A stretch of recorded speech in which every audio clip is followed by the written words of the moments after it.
We all have something in common, and it's not what you may think. Actually, it's exactly what you think. For the last 15 years, I've been a resilience junkie. I've dedicated my life to it, personally, academically, professionally. I'm addicted to learning the science of how to help people live a thriving life. At home, I practice resilience every day. I have a 5-year-old, a 4-year-old, and 1-year-old twins. This journey of motherhood has given me an entirely new dimension to my resilience addiction.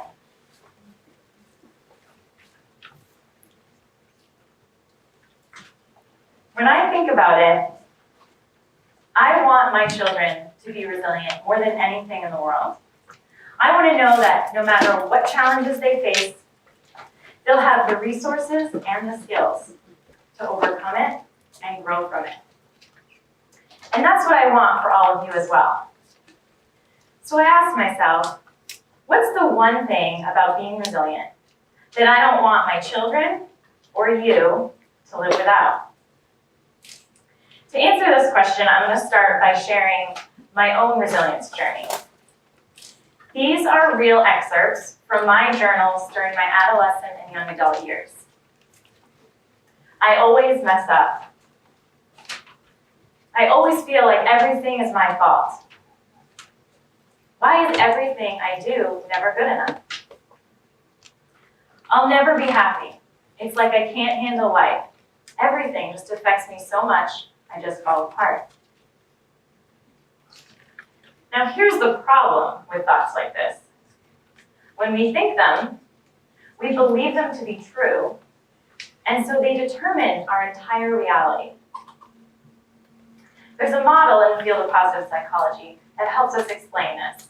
It was created by a psychologist, Albert Ellis, and adapted by the founder of positive psychology, Martin Seligman. And it works like this. It's not the events in our life that then determine our consequential behaviors and reactions. It's actually our thoughts and our beliefs. That inner narrative that runs through your head, that's what filters the events, creating how we feel and how we behave.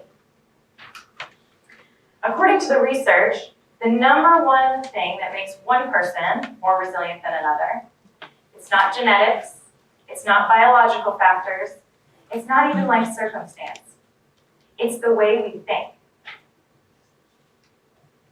Now, this isn't just my little secret, and it's not just a problem for the 1.1 billion people on the planet who struggle with mental illness and substance use. Negative thinking impacts all of us. According to the National Science Foundation, 80% of the thoughts you all have on an average day are negative. 95% of those thoughts are the same repetitive thoughts from the day before. Now, there's something in the field called the negativity bias, and it's the phenomenon by which our brains are actually wired to pay more attention to the negative.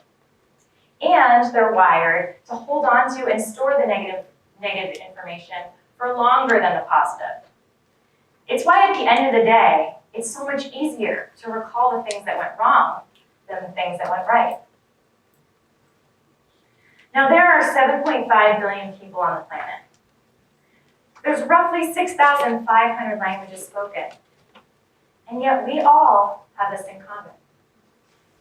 Whether you're a CEO in Australia, a first-generation college student in America, or a mother in Uganda, this destructive thinking knows no bounds and affects us in all cultures, all races, all classes, and even ages.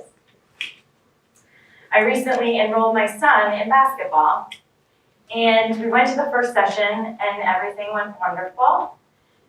We went back the next week for the second session, and to my surprise, he demanded to sit on the sidelines. He would not participate. When he got home, my husband and I tried to speak to him, find out what was going on. We couldn't for the life of us figure out what had changed. And then he looked up at me with his big brown eyes, and said, I'm afraid I'm going to mess up.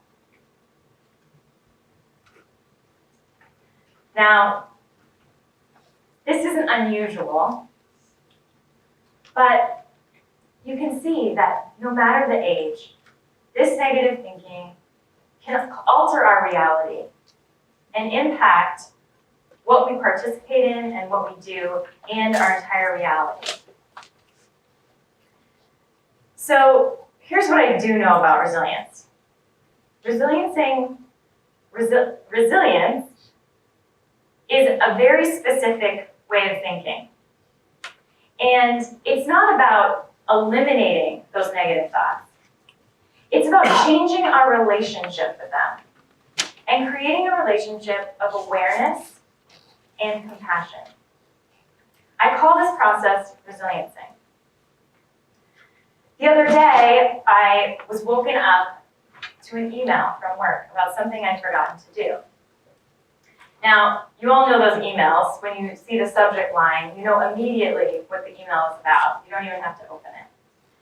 So before my feet even hit the floor to start my day, my stomach dropped and my negative thinking kicked in. I can't believe you forgot to do this. It's such a simple task. How could you forget? And so I started to feel embarrassed and disappointed in myself. But here's the difference between this experience and the experiences I had during my time of the journal entries. This time, I confronted my negative thoughts with awareness and compassion. This time, I had the wisdom that comes with resiliencing. And that's the wisdom I hope to share with you today. To begin, we can change our brain. Believe it or not, up until the last decade or so, it was thought that our brains stayed relatively the same throughout our lifespan. We now know this isn't true. We know our brains are malleable. We are literally creating and strengthening neural connections in our brain on a moment-by-moment basis. With every experience and with every thought, you are changing the structure of your brain. So, if you are engaging in self-criticism, judgment, worry, and fear, you are strengthening those pathways in your brain, creating highways to negativity. But the cool thing about knowing that our brain is malleable is it means we have the power to make the positive, to change the negative to positive and make the positive stronger than the negative. So that means if instead you engage in thoughts of optimism, compassion, non-judgment, you'll be creating and strengthening those neural networks, creating highways to positivity and turning those pathways of negativity into dirt roads. Mindfulness is a beautiful example of this. We know that mindfulness is paying attention on purpose in the moment. And mindfulness has been shown to be a key factor in changing our relationship with our thoughts. In fact, just a few weeks ago, a wonderful study was published that showed that when subjects participated in a 4-day mindfulness retreat, at the end, not only did they improve their resilience, but when the researchers compared images of their brain pre and post, they found significant neurological changes in the parts of the brain associated with resilience. The next bit of wisdom I want to share is that our thoughts are not facts. I'll never forget, back around the time of my journal entries, I was tasked with writing 3 things that I did successfully that day, or that I was successful in for 1 week. So at the end of the first day, I sat down, and I couldn't think of one thing. My mind was completely blank. Now, keep in mind, I was a young working professional in Boston. I had a really great apartment with friends. I was working at one of the top children's hospitals in the country. I had just graduated from Harvard's Graduate School of Education. And I was dating my now husband and best friend. So clearly, there was nothing successful for me to pull from. We laugh, but this is the power of our negative thoughts. But if we acknowledge that our thoughts are not facts, we take away their power. We expose them for exactly what they are, just thoughts. This gives us an enormous sense of curiosity, because now there's a space between our thoughts and reality where we can investigate what the facts really are. The last bit of wisdom I hope to share is to greet your thoughts with compassion.